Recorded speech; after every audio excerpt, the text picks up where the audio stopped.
Hi everyone, welcome back to From the Driver's Seat. Bethany and I have been absent for so long and we've missed you guys.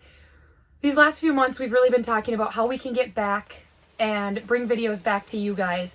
And we thought that with everything kind of going on in the world right now, what a better time to come and share with you guys what's happening in the bus industry right now. We have a special guest with us today, and we are so excited to have Troy Voigt from Voigt's Bus with us to kind of share some knowledge as well with everything, in the world. And everybody's going through hard times, and so I think this is a perfect time. I'm kind of going to leave it to Bethany and Troy to kind of fill you in on what's going on and where we can get you guys as a community to come in and kind of help us out right now. Bethany, Troy? Perfect. Thanks, Becca. So we're here today as normally we would be competitors, but today we're here as business partners, community members, and three people who are extremely passionate about the school bus and motor coach industry. As most of you know, the state of Minnesota has canceled school for sure for 2 weeks, and we have not heard a resumed date as of yet. A major concern for us right now is how are we going to be able to retain our employees if they are not working? And that's kind of why I brought Troy in here today, is we want to talk about the urge that we need from the governor to urge our school districts to continue to pay their contractors so we can continue to pay our school bus drivers. That's right, Bethany. We need to have support from our school district in order to keep calm and to let drivers know where they're at. It's our opinion that it's the best bailout that we can do right now is to just simply keep the paycheck coming so that this machine that we have that's a school bus operation, when it's time to start back up, it's ready to go. And we just turn the keys back on and go. But we need the support of the districts in order to do that. Absolutely. And this isn't just something that's happening in Minnesota. This is happening all across the nation. The National School Transportation Association actually wrote a letter to all 50 governors this week, urging them to continue to pay their contractors, including their school bus companies, because we need to be able to retain these employees. School bus contractor companies take care of over 50% of the students in Minnesota, and about 1/3 of the students nationwide we transport.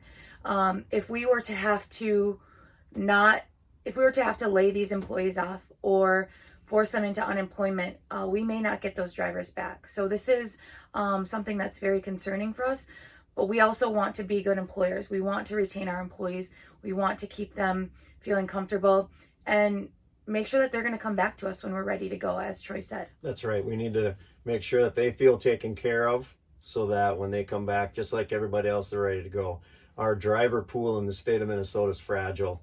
We do not have enough drivers. We can't afford to lose a single one. And if this is added to the snow days impact that we had just last year, we're afraid that it's going to have some people fleeing for other careers. And we just can't have that right now. We've been making strong headway in a lot of areas, trying to get drivers in the seats, training them, giving them tools. We don't want that to go to waste. So this actually could be a cost savings for everybody if we just maintain everything just the way it is so that our expenses don't go up trying to recruit and retrain people that are new to the industry. So we really need the support. Right. And aside from just the drivers, it's the investments that we put into our companies. You know, a school bus is upwards of $100,000 brand new.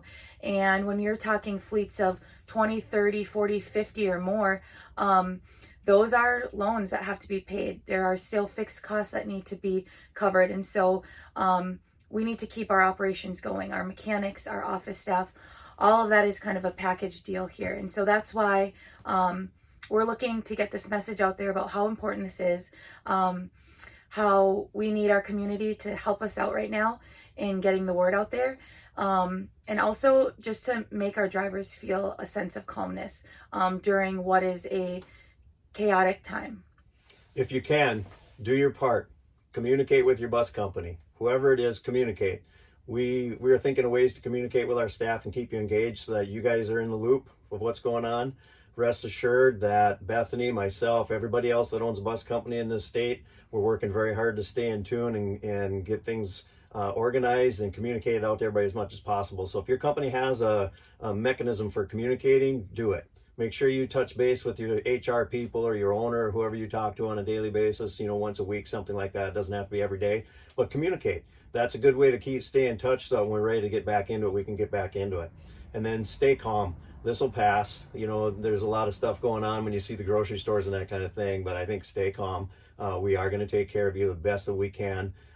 We've seen a lot of loyal people, made a lot of loyal comments, a lot of things that bring tears to my eyes when they tell me. I had a mechanic who works with his dad, and when we were talking about layoffs, he looked at me and he said, "You know what, Troy, why don't you lay me off and let my dad stay working?" Touching. First time in 73 years, we're going to shut the doors. Friday night, tonight, the door's going to shut and the lights are going to go dark. So we don't know how to act, but I think with communication, staying calm, working through this, getting support from our school districts, we're going to bounce back from this and be better than ever. So I think that's the same for everybody, and I'm pretty confident that's what the message is. So the next thing is you need to do your part. As a driver, you are a human being. Do your social distancing and all that stuff that the CDC is telling us about. Wash your hands and stay away from people. Pretend that everybody has it and you need to protect yourself. That's your best message for that. Right. And finally, our final ask is of you, our community members. Share this video, comment on it, talk to your local community members. Let's make sure that the governor sees this message. We are just 2 school bus companies, but we represent 4 other companies, or 4 total companies in St. Cloud, and we represent hundreds of companies across the state. So we're all in this predicament, but do your part as community members to help us get this message out there. Thank you. Okay, so as you can see, and as Bethany stated, today we are coming to you not as competitors, but we're coming at you as concerned industry members. We just want you to remember to do your part and to just really help us out.